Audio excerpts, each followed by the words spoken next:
Part 8. The relationship between God and government changed. Almost 2 centuries after Jamestown, between the secular revolution and the Age of Enlightenment, the American sense of the relationship between God and government had radically changed. For the framers, 2 Age of Enlightenment concepts about religion and government underlaid the Constitution. These were not based on biblical laws or divine revelation, but on ancient Greek and Roman philosophers, early Christian thinkers, and natural, scientific laws of nature. The first concept defined the source of the government's authority and the foundation of law and human rights. Enlightenment thinkers argue that a state's authority has no divine basis. It does not come from God or the Bible. Instead, the authority is by an agreement, a social contract, between government and the people.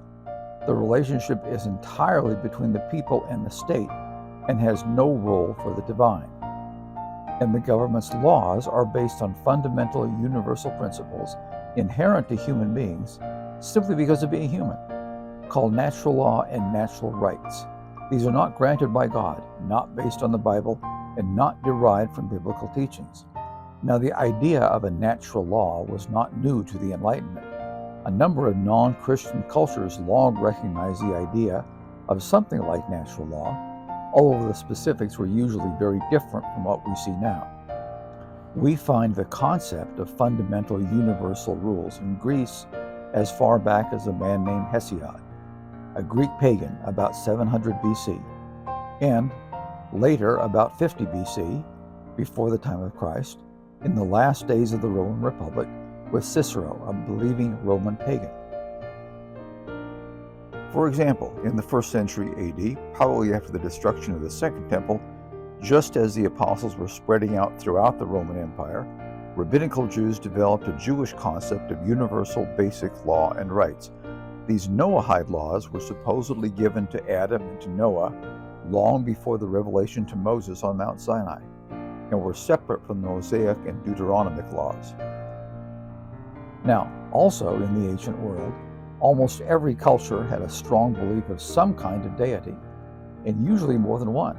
Think of Zeus, Jupiter, Odin, and Ahura Mazda. And every pagan culture who recognized some kind of natural law existed taught that natural law had been granted by their deity. So again, Cicero, a fervent Roman pagan, argued that natural law came from the Roman gods. As the Christian sacred worldview replaced the pagan worldview, the Christian fathers, primarily St. Augustine around 430 AD, merged the Roman idea of natural laws into Christian theology. In the Church's doctrine, God's will ruled over every aspect of the universe.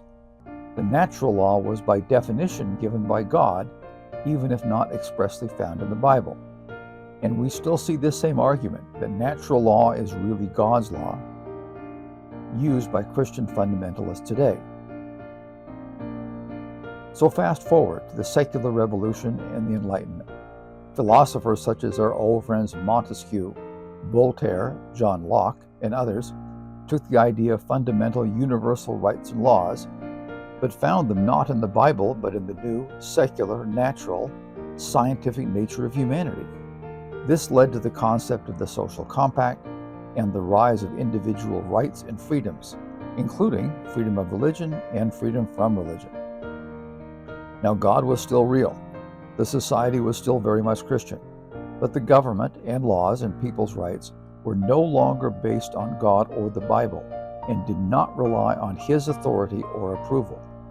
The result was a very different, secular, non-spiritual definition of how a government derives its right to rule and derives basic inherent human rights. And that is the underpinning of the Constitution. The second major concept was a shift away from believing God had a direct hand in human affairs.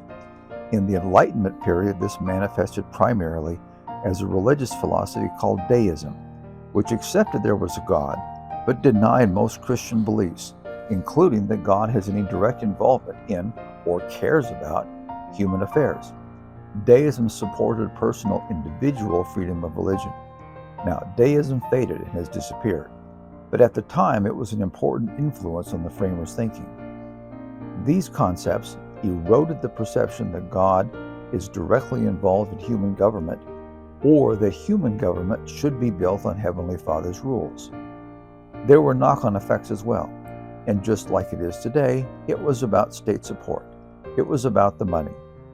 Legacy state denominations, Anglicanism in the South, Congregationalism in the North, began to downplay religion's original mission to save men's souls and emphasize instead that official religions required government monopolies and tax dollars, because religion is necessary to inculcate a moral code and to mold people into proper law-abiding tax-paying citizens. Without official religion, they argued, people would become lawless and corrupt. In other words, state religion is necessary for social control and therefore should be supported by the state. That argument is still made today, but that argument was not especially effective. There were too many non-state approved and non-tax supported churches who were doing just fine, teaching morality and good behavior, just like there are today. Now, these two Enlightenment ideas took root in the American psyche. Americans deeply believed that a person's relationship with God was their personal business, not the government's. And by 1787, these two broad ideas, along with others, had deeply undercut the need for a national religion.